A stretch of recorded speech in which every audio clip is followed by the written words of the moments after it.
You know Nikovax, who's all over the mainstream for creating insane edits in a light motion. So I remade one of his edits, and now I'm going to break it down for you in depth so you too can make edits like Nikovax or Gozo.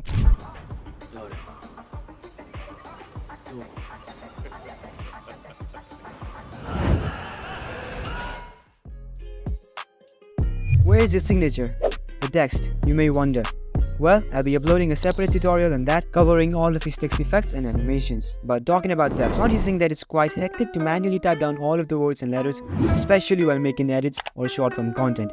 I used to think the same until I used Accelerate Creative, and luckily for me, they decided to sponsor this content. Whether it's creating cool text for your edits or just animated text for your short form without much effort. Dynacap not only detects your text and writes them down word by word, but also adds really cool effect and transition, which by the way is 100% changeable. Using it is even easier and simpler. Load it by pressing Windows and clicking on Dynacaps. After it fits your preferences, just hit generate, and voila, you've just saved yourself a lifetime of boring typing sessions.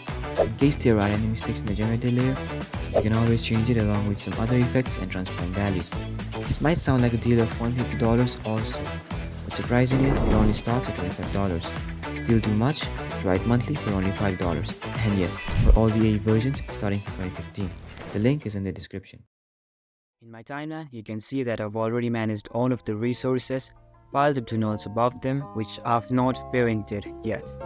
We'll begin by adding tiles onto our clips. You can choose any tiles, whether it's motion tile or CC Rapid tile.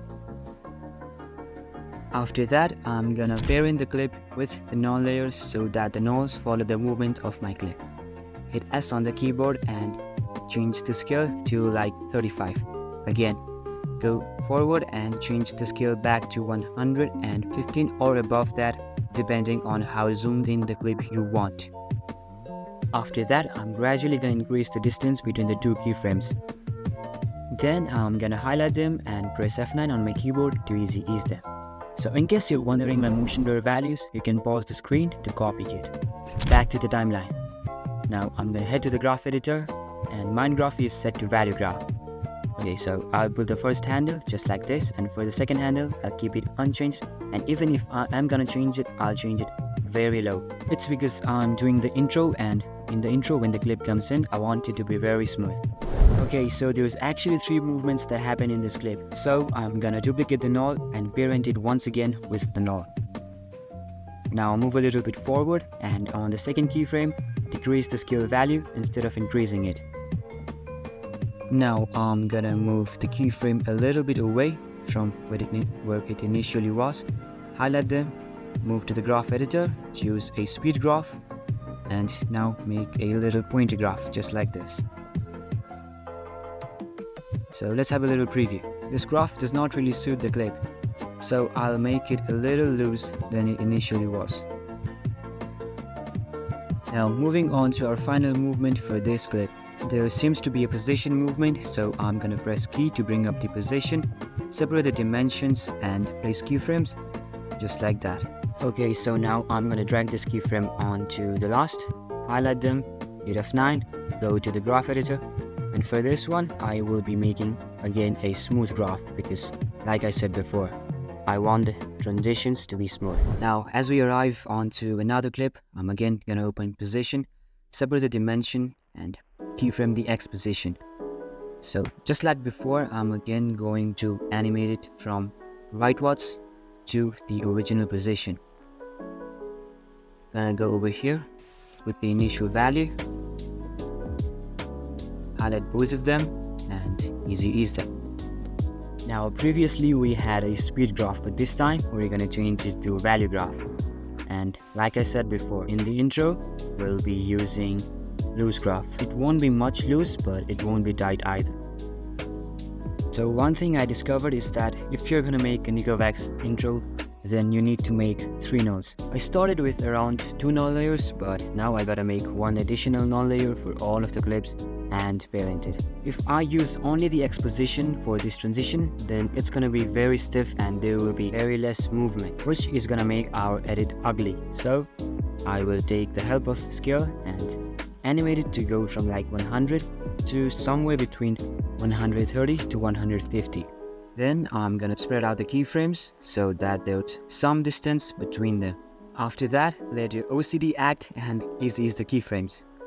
In this type of movement, where you want the clip to go smooth and slow rather than impactful, then using a speed graph and making a graph similar to this would be a smart decision, whether that be this edit or any edit at all.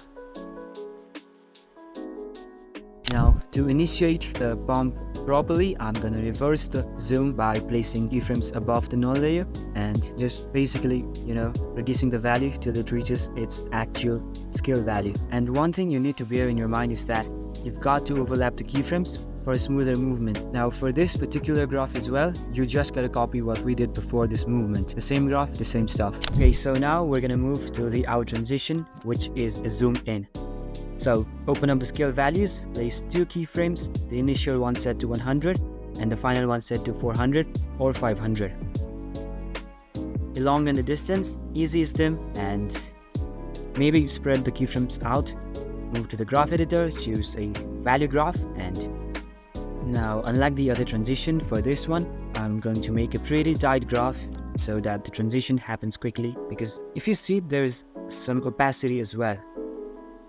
And I think for the final value, maybe I'll change it to 500 because that will make it more impactful. Again, go to the graph editor and change the graph slightly.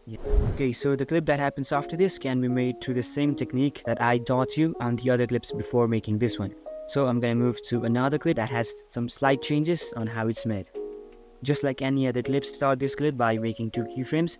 The initial value set somewhere between 300 to 400 and the final value to 125. Why not 100, you may ask? Well, there's a reason to it and I'll explain that in a moment, but before that, ease the keyframes and move to the graph editor.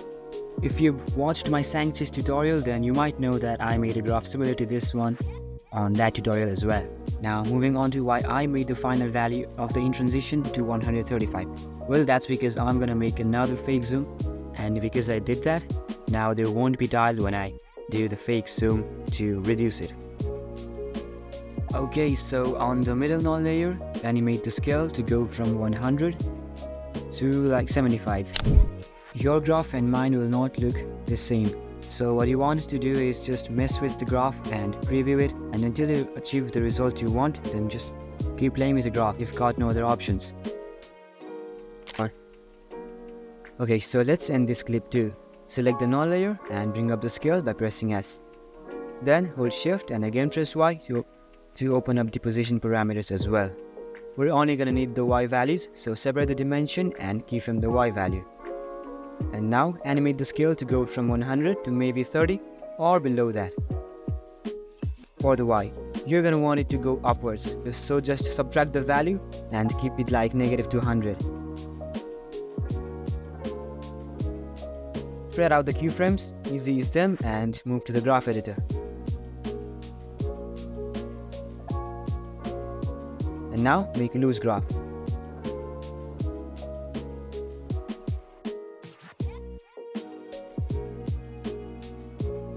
Same thing for the position as well. Okay, so let's have a small preview of what we've got so far.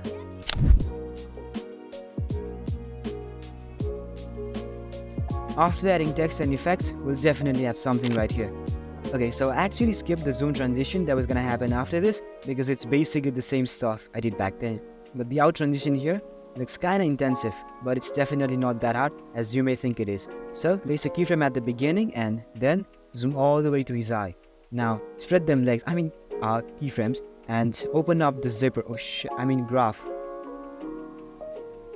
Now, not the value graph, but we will choose the speed graph and initiate a screen pump like movement.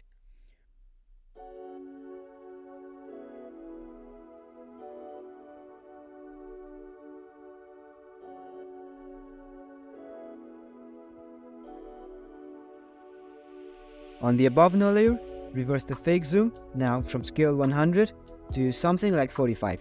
Done.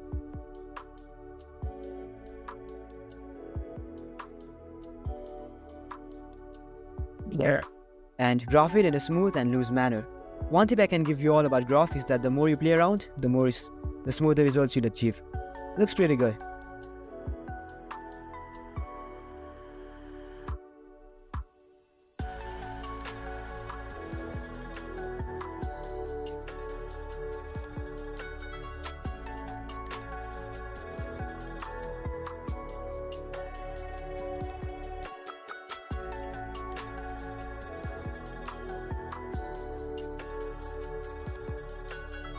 Now, on the final layer, just open up the scale value and place keyframes, and then after that, just increase it till the whole screen reaches eyes. We'll obviously use the space graph for this one as well. Just play with it, and when it satisfies you, stop with it. Now, you might be wondering that it looks kind of bad, right? Well, I get you, but trust me, once we add music in SFX, this is gonna be so good.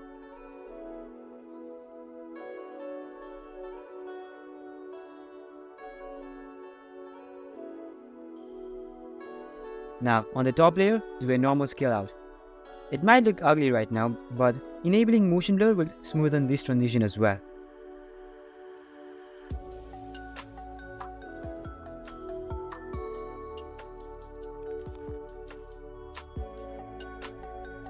Okay, so now that we're done with the intro part, we're gonna move to the actual edit part.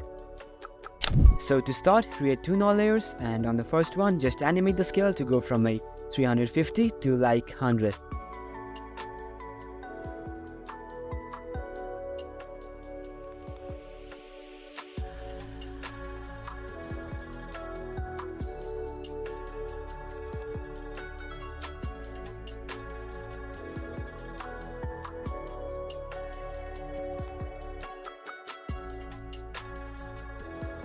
Then open up the graph editor and make something like this. Now, after you're done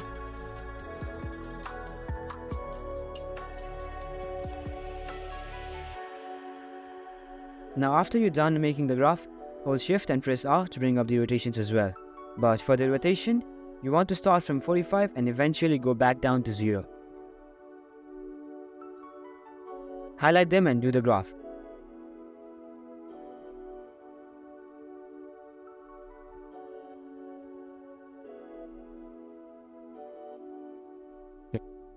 That's it for the in transition. Now select the other null and press S, then hold shift while pressing R and P.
think that I've already explained the essentials you should learn for making the transition, and I don't want to make this a watch me edit by spamming the same stuff over and over again only for you guys to copy. So let's spice these transitions with warp and optics. In case you're wondering that the timeline has changed from the last time, it really has not. I just pre-composed the clips. Okay, so we'll obviously add an optics compensation. And there's this option, reverse lens distortion. Simply enable that switch. What does that do? Well, I'll tell you in a moment, but before that, select the stopwatch and enable keyframe. Now move the keyframe to the first and change the value to like 60 or so. Then move the keyframe apart, again go to like almost the end and change the value back to 30. Gonna do some slight adjustments, and now to the actual last frame and change the value all the way up to like 75. We're not gonna graph them like we do in other animations for a simple fact that it's optics compensation, and it looks good without graph adjustments. The other clip that happens is the same too. Let's just move on to another clip where this happens but a little differently. This plugin I used is FX Console, by the way, and I'll link it in the description as well. So about the reverse thing, not doing it will do the opposite and make our clips sucked in fisheye, kinda like the old CRT TVs.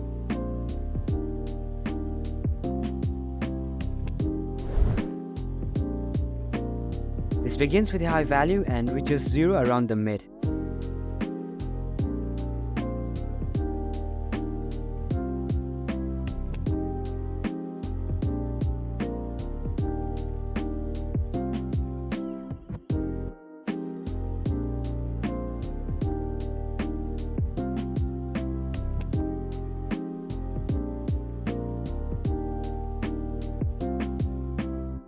Now I know that without text it's kinda salty. But the next video about text will not only sort out your queries regarding the text, but I'll also teach you some additional and advanced text effects that Nikovax has not covered in his tutorial yet. So now moving on to the end, increase it all the way up to 130, and yeah, that's it. Almost 80 minutes into the tutorial and we've reached the flashes, or may I call it exposure. This itself is not so much important, but when mixed with SFX, it really does a huge impact on the edit. So add an exposure on whatever clip and animate the exposure from 1.5 to 0. Highlight them and hit F9 to ease them. Maybe 2 will do fine, and no, we're not gonna graph this one either. On top of it, below that, add a BCC lens blur OBS. You can change the quality to sharper, but it does not really matter whatever you choose in this metric. Then pull the gamma all the way up to 1000.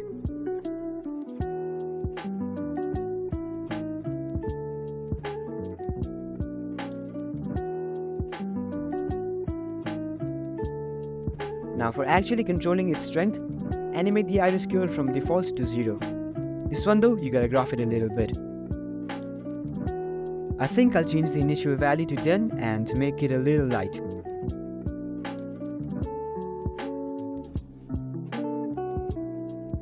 Okay, so there's a light leak too starting at this clip, so let's recreate that.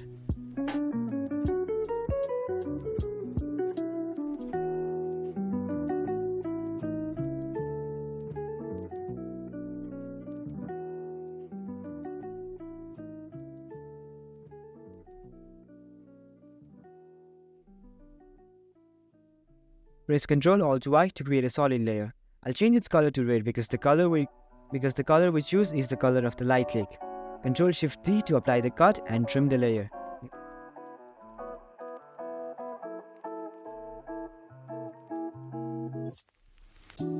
Now, select the ellipse mask and then just draw a circle just like this.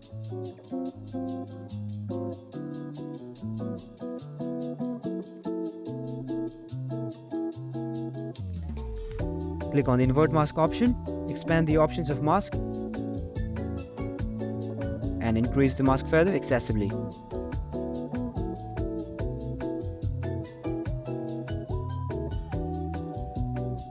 Press T to open up the opacity and keep it like 14 or so. Now animate the opacity from 14 to 0. That's how you make a simple light leak. Now you can obviously add a glow effect or something like that to enhance it, but in my opinion, the clean one looks great.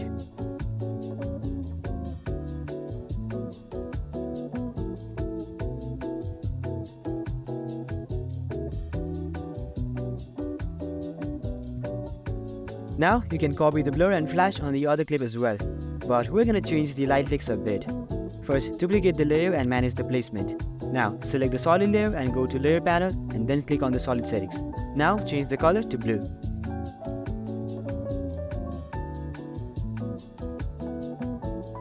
I'll change a few settings over here as per my preference.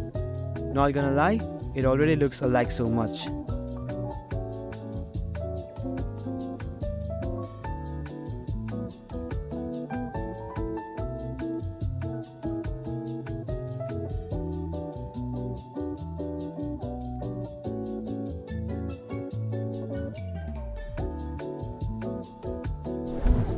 Okay, so now we finally reached his impact shake.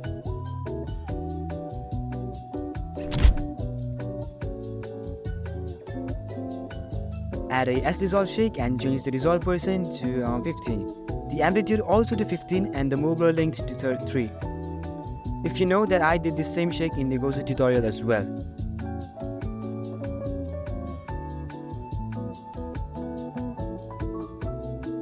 If you want to learn about creating impact shakes in a more impactful manner, then check out my Twitch plugin tutorial too.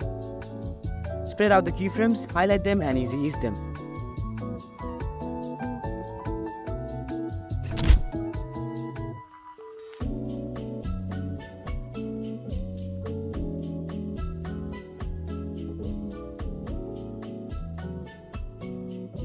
Now, we've got another effect from Sapphire, which is the S-flicker.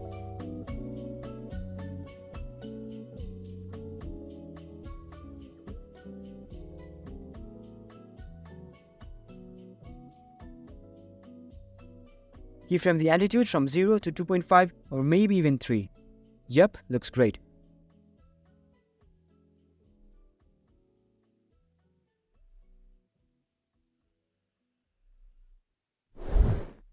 So this clip while editing got lost and I'm kinda putting it here right now. It's for the position shake and let me tell you broskis, it's very easy. Add an S-shake onto a layer and change the amplitude to 0.7, frequency to 1 and phase to 8.4 and that's it. After that, copy and paste it onto all of the other layers as well. You know how we do it.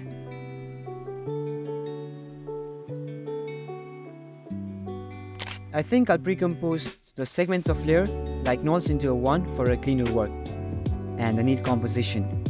That will also make the process that's gonna happen after this a lot easier to implement.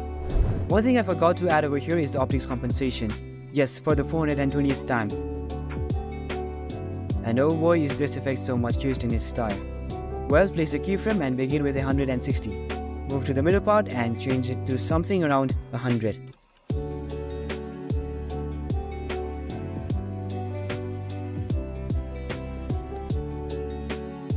Now onto the graph editor and you're gonna make a slightly loose graph. Maybe point this handle a little bit down.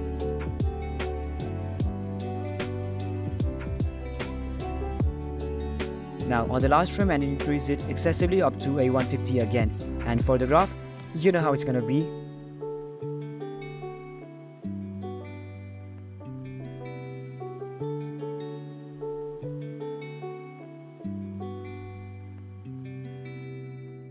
Let's add some one framers too, to make this stand out even further. For that, press Ctrl and Y to create a solid layer. Choose a matte black color and make it exactly 1 frame long.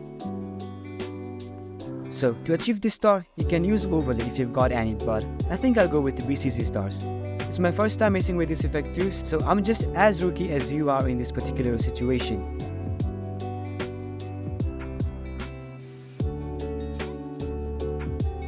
Then add a BCC lens blur OBS beneath that one. I'm gonna change the quality to sharper and then gamma to 1000. So I'm just gonna mess with the settings of the star. So this density determines how much of the star you'll actually get. Okay, to those actually watching the video without skipping, here's one trick y'all. If you want to add any real life effect like stars, lighting, bubble, etc., just search it up in the effects and preset panel, and you'll be surprised to actually find it over there. God knows how many effects I found like that, and some of them are so good, man.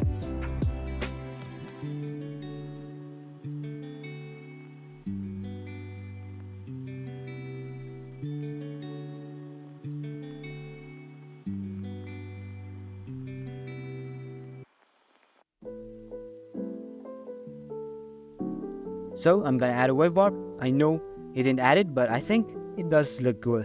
So I'll mess with it until I like the final outcome. Looks really good, to be honest.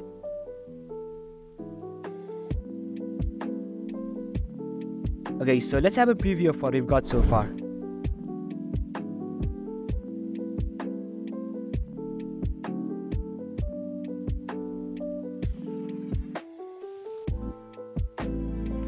Looks pretty good, not gonna lie.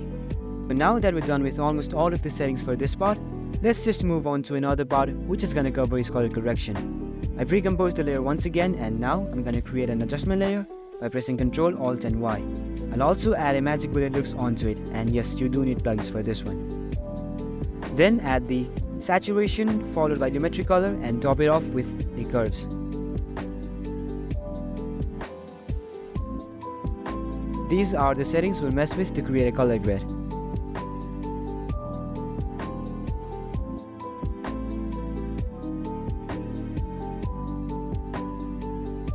We'll begin by adding a pop onto the subject. What does it do? It's quite self-explanatory. It just makes your clip pop off more, just like sharpen. And then on the lens, I'll add a chromatic urbanation and hit softness. I think I'll continue the rest of the video without my voice on. Keep watching to learn about his color correction as well. Now, subscribe and stay tuned because I'll upload the part 2 within the next week. And I'll also announce the free project file along with the part 2. Thanks for watching and have fun. Peace out.